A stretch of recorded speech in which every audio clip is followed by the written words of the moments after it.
Today, let's talk about a very useful Excel tool that will help you clean up your data. Now, this is especially helpful if you work in accounting, because as an accountant, you probably find yourself downloading data from other systems like SAP, Oracle, and the like, and you need to clean these up to be able to prepare your reports. So the tool that I'm going to show you is like a magic box. It can do a lot, and it doesn't require that much effort from you. Now, I thought the best way of introducing this to you is with practical examples. So let's get to it. Let's take a look at the data that we need to import into Excel and analyze. We have an SAP extract, which comes from our European entity. It's the income statement, but take a look at this. Our numbers are all over the place. They're not even recognized as numbers. Because the data is coming from Europe, it's using a dot for the thousand separator and a comma for the decimal place. Now, they're also not properly aligned in a column. We have a lot of information here that we don't need and a lot of gaps in our data. We need to bring this to Excel and clean it up. And our aim is not just to clean this up, but also to get a report that looks like this. We want to get the current year-to-date information for revenue, expenses, and profit and loss, and compare this to last year. And in case we need the details, we want to get them properly here so that it's easier for us to analyze the numbers. Now, what would happen if you just copy this information and paste it into Excel? Let's try it. I'm going to press Ctrl A to select everything, Ctrl C. Let's go back to our sheet here and let's create a new tab and Ctrl V. This is how it's going to look. Our numbers are still problematic. We also have a lot of white space in front of some of these numbers. And take a look at this. Here we have main revenue. There is no number here. The number is showing up in the next column. And we have a third column here. Sometimes it looks like the numbers show up in the third column. For the majority of the cases, they are in the first column. Now, this information here is for the current period. So that's the reporting period. And this is the comparison period. It looks like we have the same issue where some of the numbers are in the second column and sometimes they might go to the third column. Now, this last column here is the absolute difference. So that's just going to be the difference between these two numbers. For our analysis, we're not really going to need the absolute difference because we can make that calculation easily in Excel. Now, how do we clean this up though? Well, in Excel, you have different options. From the Data tab, you have features like text to columns, remove duplicates. You have functions like the trim function or search and replace to clean up this data. If we're going to be honest, this is going to take us a lot of manual work. And if this is a task we have to repeat on a frequent basis, it's going to cost us a lot of time every single time. Now, instead of using the tools available on this side, I'm going to use the tools available on this side. Because this way, I get to save the steps I do so that every time I get new data, everything will be updated automatically the moment I press refresh. Now, before I get there, let's just quickly take a look at the way we would clean up this data set. If I scroll to the left, there are a lot of columns that I don't need. So the first few columns here until the income statement, I don't need those. I would be able to get rid of them. I also have some complete empty rows here, which I can get rid of. The next two columns also look empty. We can just double check. There isn't much there except this semicolon. This one also looks empty, so I'm just pressing Ctrl down and Ctrl up to take a look. There isn't anything there that we want to keep.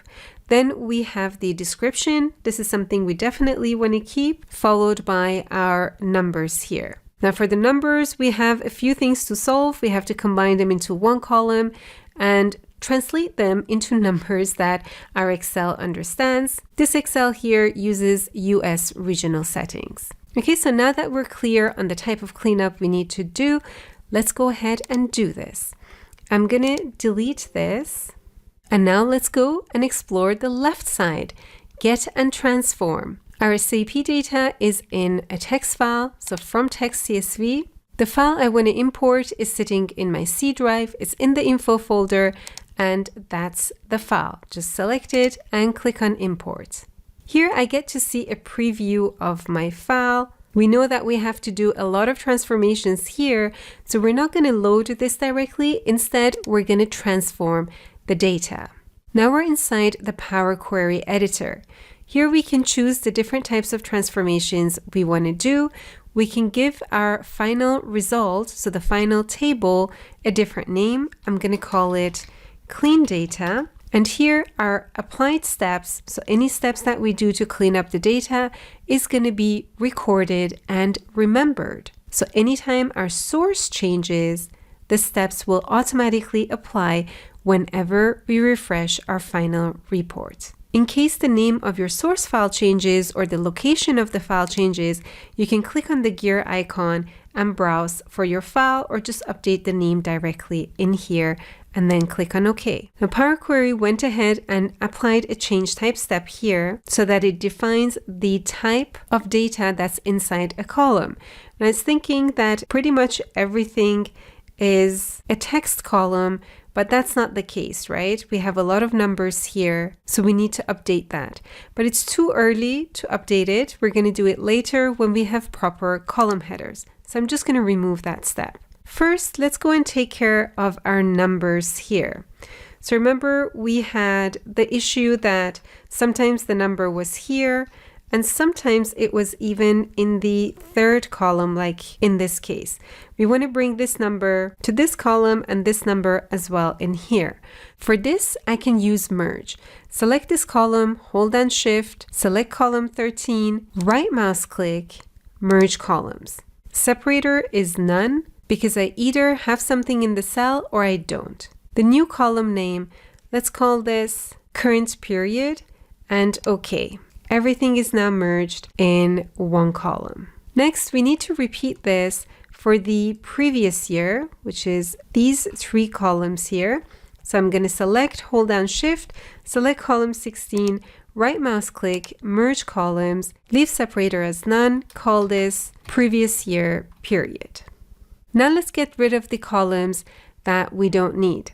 Actually, in fact, since the columns that we want to keep are less than what we want to get rid of, let's just pick the ones that we want to keep. I want to keep the income statement, the descriptions. So this time I'm going to hold down Control, select column 8. The first set of numbers here are my current period, and the second one is the previous year period. So you have to ignore this. We're going to get rid of these in a second. I don't need anything else from this. So with the columns that I've highlighted, I'm going to right mouse click and remove other columns. Okay, so far so good. I don't need all these rows here. Let's remove them.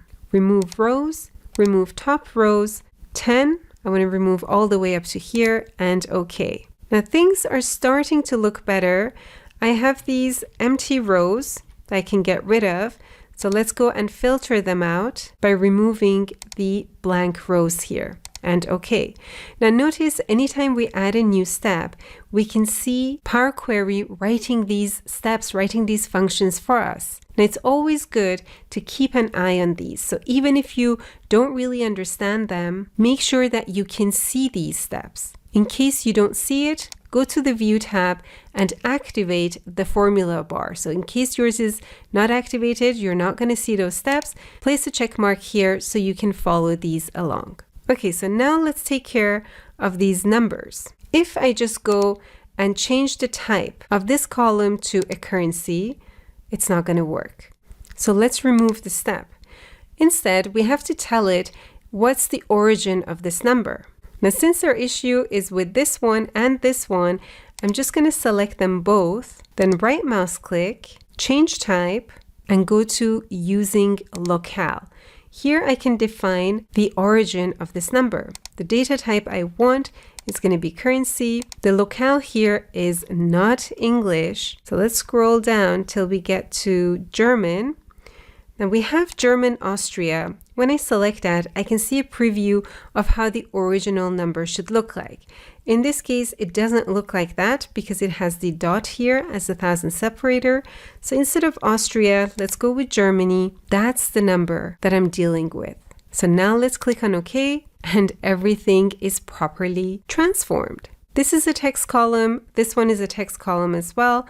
So I'm going to leave that as is. Now, one thing I notice here is I have the colon after the text. And since in my final report, I don't have these, I'm just going to remove them. Select the column, go to Home, replace values, look for colon and replace it with nothing and click on OK. This step is recorded as well. So everything that we did got recorded. Anytime we need to make a correction to this or include a step in between steps, we can go and do that. There is one last thing I need to do here. Give these proper names. And I'm done. So let's test this out. Close and load to.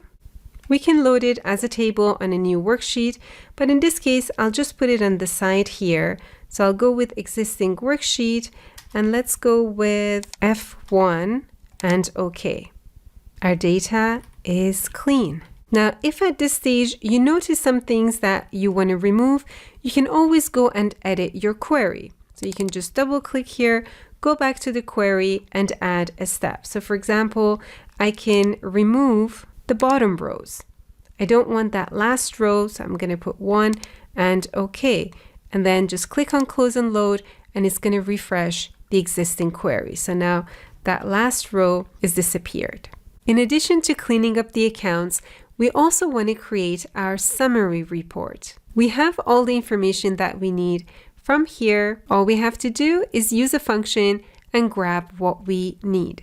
Because in this case, the labels are identical to what I have in my source data, I can do a direct lookup on this. In case you have different labels, you can use a helper column as your identifier.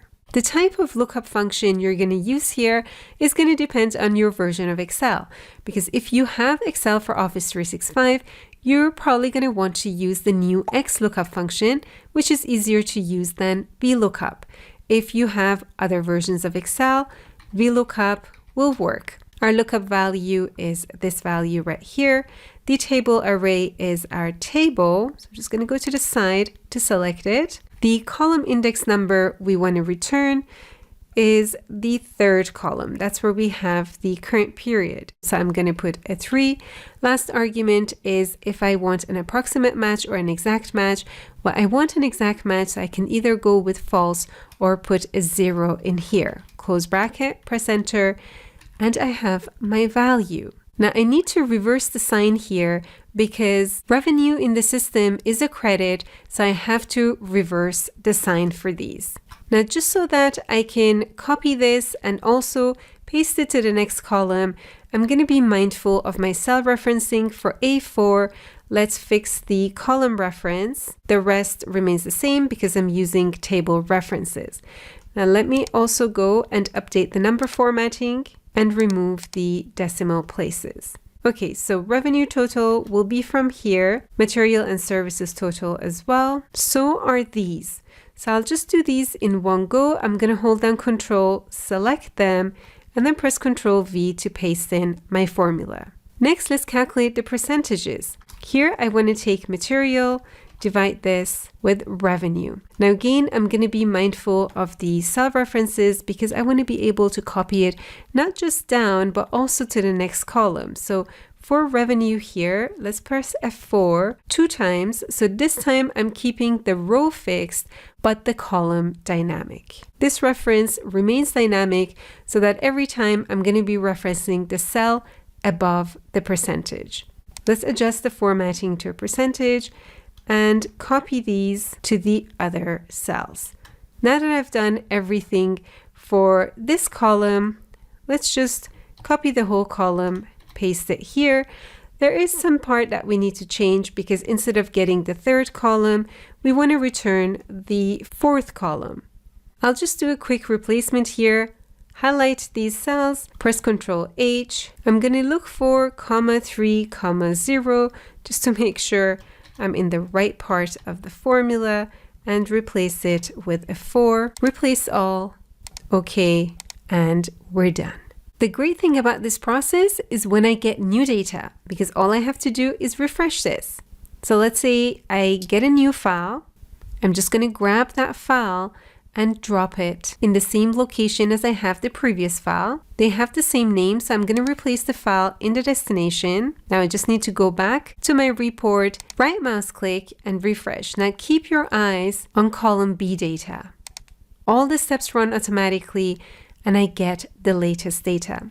Now, in case your file has a different name or is in a different folder, you can just go back to your query, go to the source step, click on the gear icon, and update the file from here. Click on OK, close and load, and your report is done. Before we wrap up, I want to show you another example. What if our data is in Excel and we need to create a pivot table from it? So in this case, I have account, date, transaction number, supplier, and amount, and I want to create a pivot table with amount per supplier. In this case, I'm just dealing with sample data, but imagine I had a lot of this. If I was cleaning this up manually, it's going to take me a lot of time. So I'm going to use Power Query instead. First thing I'm going to do is transform this into an Excel table. So let's press Ctrl T and see what range is picked up. It just thinks that this is our data set because we have gaps in the data. So let's correct that and select our sample here. My data has headers, click on OK. Under Table Design, let's update the name of our table. And let's also remove the table style to go back to the previous style we had before. Now, in case you want to remove these drop downs here, uncheck Filter button. So everything looks like it did originally. Now that this is a table and we have a proper name for it, go to Data from Table Range and send this to Power Query. We can remove the change type step at this point and add it later on. To clean this data, I want to remove any of these rows where I just have null values.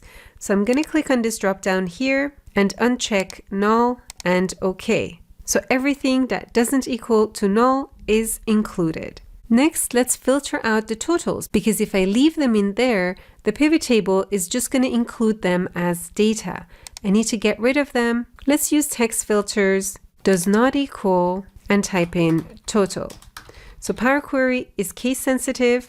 I have to be mindful of that, and OK. Next, let's fill these down. I need to have an account for each row, so I'm going to right mouse click, fill, down. Now what I'd also like to do is to remove the code here, and there are different ways I can approach this depending on your dataset and what is consistent in your dataset. In this case, I can go to Transform, Split Column, and go with something like by digit to non-digit.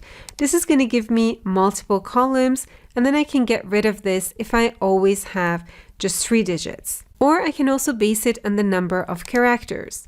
So in this case, I'll go to Split Column and use by number of characters. Specify the number of characters used to split the text column. So I have 1, 2, 3, 4, 5, and 6, including the space. I want to split this once as far left as possible, and OK. The split is done. Power Query thought that these are dates. Well, I don't even need this at all, so I'm just going to press delete and remove it.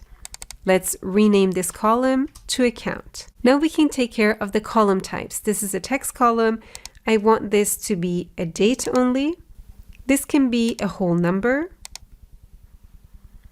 Supplier is text, and my amount is currency. Everything is done. Let's update the name of our end pivot table and call it Clean Report. Now go to File, Close and Load to. This time I want it as a pivot table report. Let's put it on the existing sheet, and I'll put it right here on the side, and OK. Put amount in the values field and the supplier in the rows field. And let's take a look. We have our pivot table. Let's update the number formatting. Right mouse click, number format, number, use 1000, separator, and 0 decimal places. Now, because it's a pivot table, we can look at this in any way we want. We can also add the account and supplier here, or just put account as the filter. Anytime our data source updates, we just need to refresh this to get the latest information. I hope this video gave you some ideas on how you can use Power Query to clean up your data. Now, there is a lot that Power Query can do, and I have a complete course about it in case you want to go deeper. Thank you for being here. Thank you for watching till the end. If you're new here, don't forget to hit that subscribe button, give this video a thumbs up, and I'll see you in the next video.